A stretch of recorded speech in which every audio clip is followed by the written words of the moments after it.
Dengan basmalah kami siap melayani Anda.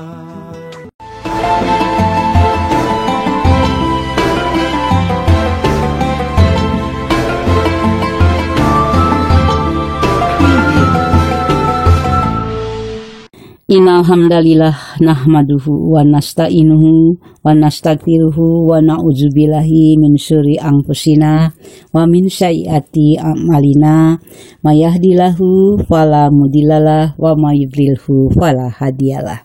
Asyhadu alla ilaha illallah wahdahu la syarikalah wa asyhadu anna Muhammadan abduhu wa rasuluh alladzi la nabiyya ba'da amma ba'd.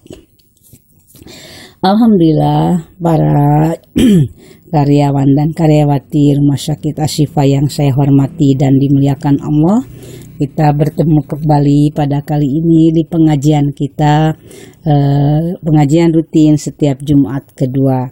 Mudah-mudahan pengajian ini menjadi sebuah pertemuan yang senantiasa diridhoi oleh Allah Subhanahu wa Ta'ala. Amin ya rabbal alamin. Para jamaah, kali ini saya akan membacakan tafsir dari surat At-Takasur ya, dengan sebuah judul Akhir Sebuah Persaingan. Para jamaah, Al-Qur'an ya, surat At-Takasur merupakan surat yang ke-102, termasuk surat Al-Makkiyah, yakni surat yang turun sebelum Rasulullah Sallallahu Alaihi Wasallam hijrah ke Madinah. Terdiri dari 8 ayat dan diturunkan setelah Quran surat Al-Kautsar. Sedangkan dalam urutan surat yang ditulis ya, ditulis setelah Quran surat Al-Qari'ah. Mufassir Burhanuddin Al-Biqai menjelaskan bahwa lafadz At-Takasur dan Al-Kautsar memiliki akar kata yang sama, yakni kasrah yang berarti banyak. Lafadz Al-Kautsar lebih mengandung pujian, sedangkan At-Takasur lebih banyak mengandung kecaman. Kemudian kita akan bacakan ya tentu saja para jamaah sekalian sudah hafal. A'udzubillahi minasyaitonirrajim. Bismillahirrahmanirrahim. Alhaakumut takasur hatta zurtumul maqabir. Yang artinya bermegah-megahan telah melalaikan kamu sampai kamu masuk ke dalam kubur. Lafadz al-hakum dari sisi perkamusan terambil dari kata-kata al-lahwu. Di kalangan bangsa Arab, lafadz tersebut digunakan untuk menggambarkan sesuatu yang dimasukkan dalam lesung batu untuk ditumbuk seperti gandum atau padi-padian. Ketika padi-padian yang ditumbuk masih kasar, maka ia bersemangat menumbuk. Dan ketika sudah halus, ia berhenti menumbuk dan mengambil gandum yang sudah halus. Mengabaikan penumbukan dan berpaling kepada gaum yang halus disebut al-lahwu. Lafadz al-hakum memiliki makna aktivitas menyibukkan diri dalam kegiatan yang tidak bermakna dengan mengabaikan kegiatan yang lebih penting. Lafadz al-lahwu dalam Al-Quran terulang dalam 16 ayat yang kesemuanya dalam konteks larangan atau kecaman. Misalnya kita lihat di dalam surat Al-Hadid, surat ke-57 ayat 20, Allah berfirman, "I'lamu annamal hayatud dunya la'ibu wa lahu wa zinatu wa tafahurum bainakum wa takasurun fil amwali wal aulad kamasali goisin a'jabal kuffaro nabatuhu summa yahiju fatarohu musfaron summa yakunu hutama wa fil akhirati adabun syadid wa magfiratu minallahi wa ridwan wa mal hayatud dunya illa mata'ul gurur. Yang artinya, ketahuilah sesungguhnya kehidupan dunia ini hanyalah permainan dan senda gurau, perhiasan dan saling berbangga di antara kamu, serta berlomba dalam kekayaan dan anak keturunan, seperti hujan yang tanam-tanamannya mengagumkan para petani. Kemudian tanaman itu menjadi kering dan kamu lihat warnanya kuning, kemudian menjadi hancur. Dan di akhirat nanti ada azab yang keras dan ampunan dari Allah serta keridhoannya. Dan kehidupan dunia tidak lain hanyalah kesenangan yang palsu atau kesenangan yang menipu. Lafad alahu diurutkan setelah laibun. Laibun menggambarkan aktivitas yang tidak punya tujuan yang jelas, seperti halnya aktivitas seorang bayi. Dan ketika beranjak dewasa, laibun tersebut berkembang menjadi lahun, yakni aktivitas yang tidak berkualitas. Mufasir Wahbal Juhaili mengartikan lafaz tersebut dengan syagolakum atau menyibukkan kalian. At-takasur menggunakan pola kata tafa'ul yang menggambarkan persaingan dua pihak atau lebih untuk memenuhi pangabutuh dan pangabetah hidup. Ada 3 objek persaingan yang sering memalingkan manusia dari tujuan hidup. Yang pertama, aktivitas tijaroh. Ya, jadi itu maksudnya berbagai aktivitas bisnis, sebagaimana diterangkan dalam surat An-Nur ayat 37. Yang kedua, ya, aktivitas mengenai keluarga. Itu di surat Al-Munafikun ayat 9. Dan yang ketiga, tentang amal, yaitu keinginan yang menggebu-gebu atau hobi yang sulit dikendalikan. Bisa dilihat di surat Al-Hijr, ya, ayat 3. Selama hayat di kandung badan, manusia akan menggebu-gebu untuk memenuhi ketiga kebutuhan tadi tanpa menghiraukan rambu-rambu kehidupan halal haram. Sampai kapan manusia akan berhenti dari persaingan tersebut? Jawabannya adalah pada ayat yang kedua. Hatta zurtumul maqabir. Lafaz hatta adalah lafaz yang menunjukkan batas akhir sebuah persaingan hidup. Ayat tersebut menggunakan lafaz zurtum yang terambil dari kata zaro yang dalam bahasa Indonesia diartikan ziarah. Lafaz tersebut memiliki makna dasar kecenderungan atau kecondongan. Ucapan yang condong kepada keinginan hawa nafsu disebut qaulu zur. Seseorang yang condong untuk datang menemui sesuatu atau seseorang disebut ziarah. Dalam hadis, lafaz ziarah sering disandingkan dengan lafaz kubur. Ziarah adalah berkunjung yang sifatnya sementara, lantaran tidak ada orang yang ziarah kubur terus menginap di kuburan. Lafaz al-maqabir terambil dari kata qabar, tempat seseorang dimakamkan. Bentuk jamaknya kubur, yakni kumpulan kubur. Komplek kuburan atau pemakaman disebut maqbaroh. Bentuk jamaknya maqabir, seperti bunyi ayat yang kedua tadi. Hatta zurtumul maqabir. Ayat yang kedua ini menggambarkan bahwa persaingan hidup akan berakhir ketika seseorang dikubur dan segala fasilitas hidup yang menjadi kebanggaan semuanya akan ditinggalkan. Aset yang berlimpah, keluarga, bahkan kalau zaman sekarang follower yang banyak semuanya akan ditinggalkan. Hanya amal yang akan menyertai perjalanan hidup berikutnya. Para jamaah sekalian, dari ayat yang ketiga sampai ketujuh mengingatkan bahwa ada proses panjang yang akan dilalui manusia setelah dia tidak bernyawa lagi. Di ayat yang ketiga Allah berfirman, kalla sawfa ta'lamun summa kalla sawfa ta'lamun kalla law ta'lamuna ilmal yakin latarawunnal jahim summa latarawunnaha ainal yakin. Jangan begitu, kelak kalian akan mengetahui akibat perbuatanmu itu. Dan jangan begitu, kelak kalian akan mengetahui akibat perbuatanmu itu. Jangan begitu, seandainya kamu mengetahui dengan pengetahuan yang yakin.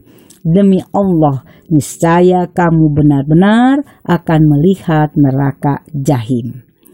Kemudian sekali lagi, kamu pasti akan melihatnya dengan ainul yakin. Ayat yang ketiga dan keempat dengan redaksi yang sama merupakan peringatan bagi mereka yang melupakan rambu-rambu ilahi dalam persaingan kehidupan. Lafaz skala yang diulang 3 kali menunjukkan ancaman yang diikuti dengan lafaz sawfa yang menunjukkan akan terjadinya sesuatu peristiwa pada waktu yang relatif lama. Para mufassirin menjelaskan bahwa redaksi sawfa ta'lamun memiliki makna bahwa pada saatnya nanti manusia bisa menjangkau sesuatu dengan keadaan yang sebenarnya.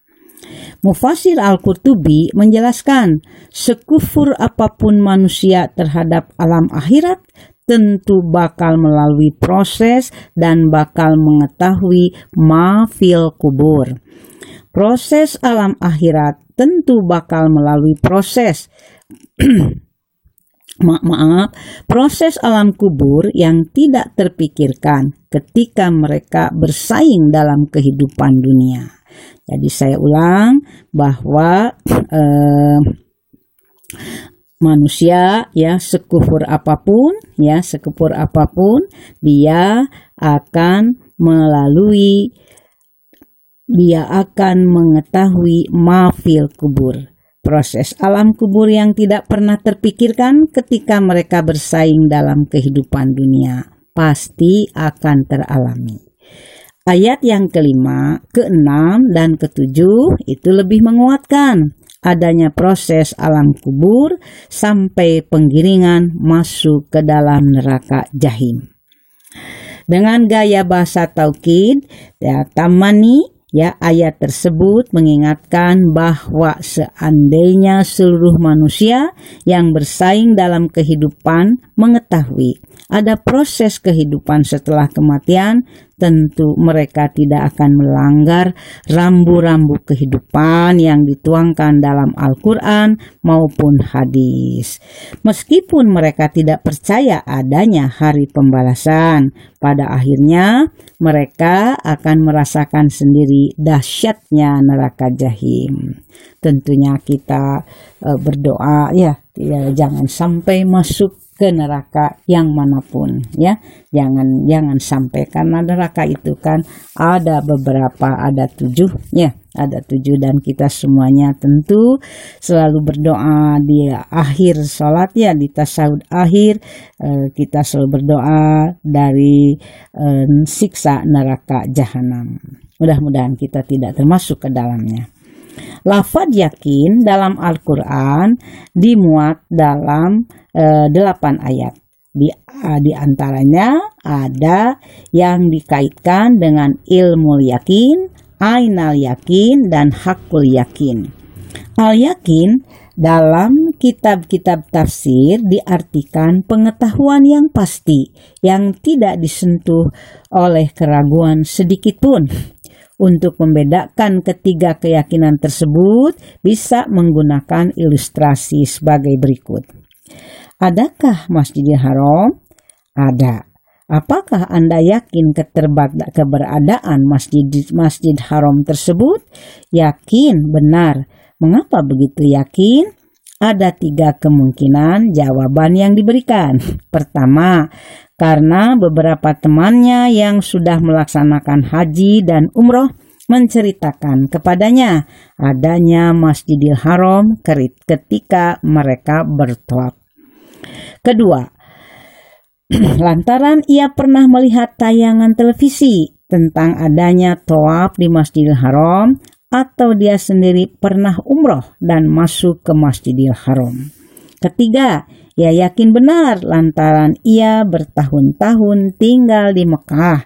Setiap hari ia sholat di sana, sampai seluk-beluk Masjidil Haram pun ia tahu. Tingkat keyakinan menjawab tersebut bertahap, yaitu ilmu yakin, ainal yakin, dan hakul yakin.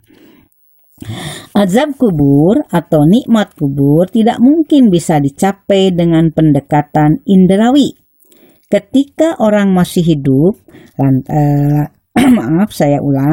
azab kubur atau nikmat kubur tidak mungkin bisa dicapai dengan pendekatan indrawi ketika orang masih hidup. Lantaran azab dan nikmat kubur hanya bisa dirasakan bagi mereka yang sudah meninggal dunia. Ketika sahabat Ali bin Abi Thalib ditanya oleh Zilib al-Yamani, "Apakah engkau pernah melihat Tuhanmu?" "Bagaimana aku menyembah yang tidak aku lihat?" Ali menjawab dengan bentuk pertanyaan, "Bagaimana engkau melihatnya?" Selanjutnya Ali radhiyallahu an mengatakan, "La tarohul uyunu bimusyahadatil iyani walakin tudrikuhul kulubi bihaqo ikil iman." Allah tidak bisa dilihat oleh mata dengan pandangan yang nyata, tetapi dia dapat dirasakan oleh hati dengan pendekatan iman. Dalam Quran Surat Al-Hijr ayat ke-99 diingatkan, "Wa'bud Rabbaka hatta ya'tiyakal yakin." Beribadahlah kepada Rabbmu sampai keyakinan itu datang kepadamu. Lafaz al-yakin pada ayat tersebut diartikan kematian, lantaran kematian pasti dirasakan oleh semua orang yang pernah hidup dan setelah kematian tidak ada lagi kewajiban ibadah. Para jamaah, selanjutnya kita akan lanjutkan dengan ayat yang terakhir, ayat yang ke-8. Ayat yang ke-8 merupakan etape akhir dari sebuah perjalanan hidup manusia sebelum masuk surga atau neraka. Allah Subhanahu wa taala berfirman di ayat ke-8, "Summa latus alunna yauma idin anin na'im." Yang artinya, kemudian kamu benar-benar akan dimintai pertanggungjawaban dan dari berbagai kenikmatan. Summa latus aluna yauma idin, kemudian pada hari kiamat nanti kamu akan benar-benar diminta pertanggungjawaban. Ani naim, dari berbagai kenikmatan yang Allah anugerahkan kepada kalian. Mufassir Ar-Razi menjelaskan bahwa lafaz an-naim berasal dari kata ni'mah yang memiliki makna kelebihan. Lafaz tersebut dalam Al-Quran dimuat sebanyak 34 kali. Lafaz tersebut hampir semuanya menggambarkan anugerah Allah kepada hamba-hambanya yang sadar atau diharapkan dapat sadar, baik nikmat tersebut bersifat material. Lafaz tersebut hampir semuanya menggambarkan anugerah Allah kepada hamba-hambanya yang sadar atau diharapkan dapat sadar. Baik nikmat tersebut bersifat material maupun spiritual, lantaran lafaz nikmat itu sendiri ada yang berarti agama, seperti dalam surat Al-Maidah ayat 3. Ya, jadi kenikmatan itu ada yang berarti agama, sekali lagi yang sudah dihafal ya di dalam surat Al-Maidah ayat 3. Saya bacakan hanya untuk mengingatkan, karena saya yakin para jamaah pun sudah hafal. Di dalam ayat 3 itu ada Allah berfirman, ya, di tengah-tengah, ya, saya bacakannya.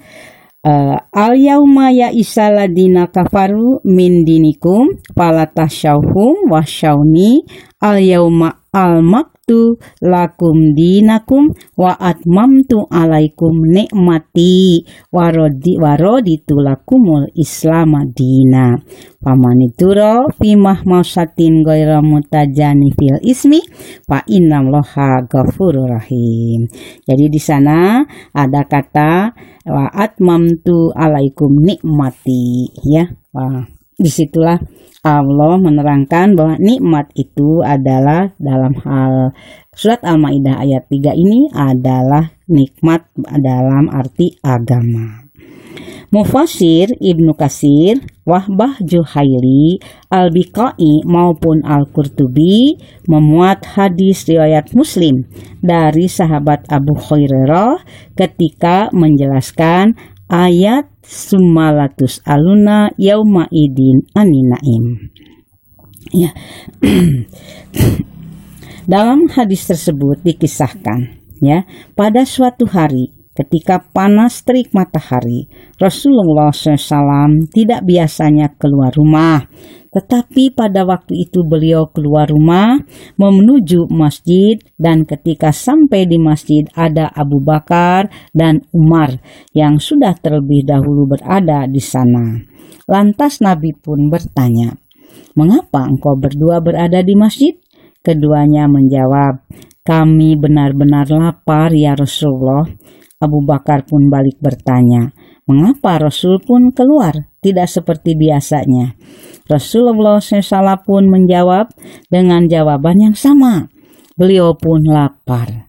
Lantas Rasulullah SAW mengajak sahabat Abu Bakar dan Umar berkunjung ke rumah seorang petani Ansor yang bernama Abu Haitam al-Ansari. Kedatangan Rasulullah SAW bersama kedua sahabat dekatnya disambut sangat gembira oleh Abu Haitam bersama istrinya sambil berkata, "Marhaban ya Rasulullah, tidak ada orang yang paling bahagia hari ini kecuali kami berdua." Lantas ia menyiapkan berbagai macam kurma, minuman, dan menyembelih kambing. Lantas makan bersama di bawah pohon kurma. Inilah bentuk family gathering seorang nabi. Bisa makan bersama agar lebih dekat dengan umatnya. Setelah selesai makan, Rasulullah SAW mengingatkan dengan sabdanya, "Latus aluna aninaim hadal yaumal kiamati." Kenikmatan makan dan minum hari ini akan dimintai pertanggungjawaban pada hari kiamat nanti. Para jamaah sekalian, ya tentu kita tidak akan menyangka, ya, tentang kenikmatan makanan, makan dengan makanan yang kita nikmati itu ternyata akan ditanya pula, ya, kalau kita melihat hadis tadi, ya, hadis yang saya bacakan artinya yang diriwayatkan oleh Imam Muslim, ya, dari Abu Hurairah. Apalagi kita kenikmatan itu sangat banyak, sangat beragam, ya. Selain tentu saja din yang tadi dibacakan dalam surat Al-Maidah ayat 3, ya. Ditambah dengan makan makanan, belum nikmat-nikmatan yang lainnya. Mudah-mudahan kelak kita bisa, ya, memberikan jawaban dan pertanggungjawaban kita pada hari kiamat nanti. Selanjutnya, para jamaah sekalian, Rasulullah SAW mengingatkan kisi-kisi soal yang disampaikan kepada seluruh manusia pada akhirat kelak dalam hadis yang diriwayatkan oleh At-Tirmidzi. La tazulu qadamu abdin yaumal kiamati hatta yus'ala an umrin ya, an umrihi fima afnahu, wa an ilmihi fima fa'ala, wa an malihi min aina iktasabahu wa fima anfaqahu, wa an jismihi ya wa an jismihi fima ablahu. Yang artinya seorang hamba tidak akan bisa melanjutkan langkah kedua kakinya pada hari kiamat nanti, sehingga diajukan beberapa pertanyaan. Yang pertama, tentang penggunaan umur sampai ia meninggal dunia. Yang kedua, penggunaan ilmu pengetahuan yang ia miliki. Yang ketiga, tentang perolehan harta, dari mana ia memperolehnya dan di mana ia memanfaatkannya. Dan yang paling akhir akan diminta pertanggungjawaban tentang anugerah, ya, anugerah diri dari mulai bayi sampai aki-aki. Kalau bapak-bapak laki-laki, kalau saya dan ibu-ibu dah sampai menjadi nini-nini, ya, di mana digunakan sampai badan tersebut tidak berdaya, ya. Mudah-mudahan semuanya kita bisa menjawab pertanyaan dari Allah kelak, ya, dan kita bisa mempertanggungjawabkan semua kenikmatan yang sudah diberikan oleh Allah kepada kita. Para hadirin, kita memohon kepada Allah, ya, di dalam hal ini tentu saja kita sangat ada ya kekhawatiran tentang nanti di akhirat kelak. Kita berdoa kepada Allah, mudah-mudahan Allah senantiasa merahmati kita. Rabbana la tuzigh qulubana, ya Allah jangan Engkau goyahkan hati kami ba'da id hadaitana, setelah Engkau memberi petunjuk kepada kami. Ya Allah, kalau selama ini kami sering mengabaikan kewajiban kepadamu, termasuk mengabaikan panggilan azan, atau kami sering melakukan kelalaian-kelalaian, kedustaan-kedustaan yang manapun, bahkan kami mengabaikan janji-janji yang pernah disampaikan yang pernah disampaikan, mudah-mudahan Allah mengampuninya. Wahablana miladunka rahmah, ya Allah, mulai hari ini dan seterusnya mampukanlah kami untuk memperbaiki diri, mampukan diri kami untuk meningkatkan kualitas ilmu, iman dan amal. Innaka antal wahhab, sesungguhnya Engkau adalah Maha Pemberi. Tanpa kasih sayang kami tidak berarti apa-apa. Para jamaah sekalian, demikian yang bisa sampaikan pada pengajian kali ini. Mohon maaf atas segala kehilapan, kekurangan dan kekeliruan, ya, dan tidak lupa saya mendoakan mudah-mudahan apa yang saya sampaikan ini menjadi ilmu bagi kita semua. Tidak lupa pula saya mengucapkan selamat dirgahayu kepada Rumah Sakit Islam Ashifa, yaitu milad yang ke-53. Semoga rahmat dan inayah Allah subhanahu wa ta'ala selalu menyertai perjuangan Ashifa menjadi rumah sakit Islam yang bersyariat. Amin ya rabbal alamin. Demikian saya akhiri. Aqulu qouli hadza wa astaghfirullah li wa lakum. Wassalamualaikum warahmatullahi wabarakatuh.